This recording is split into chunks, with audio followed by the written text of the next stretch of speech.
Сонымен қолым енді жеткен Харука вакууматорына бүгін әсіп сосискиді вакуумдап көреміз.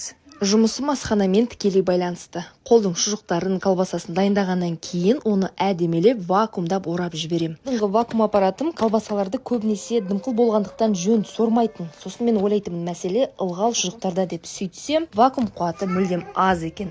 Ал Харука вакуумды қаптағышы су буымен, тайлы тұяғымен барлығын сорып алады екен.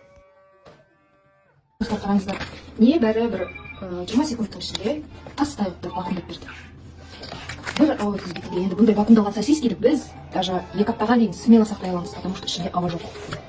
Сондықтан арзан өнімге емес, сапалысын бұратыла алу қажет. Алдыңғы вакууматор мен осы Харука өнімінің вакууматорын салыстырсам, әжептәуір айырмашылық бар. Салмағында да, сырт келбетінде де, және сапасында. Сондықтан баршаңызға осы Харука вакууматорын кеңес берем.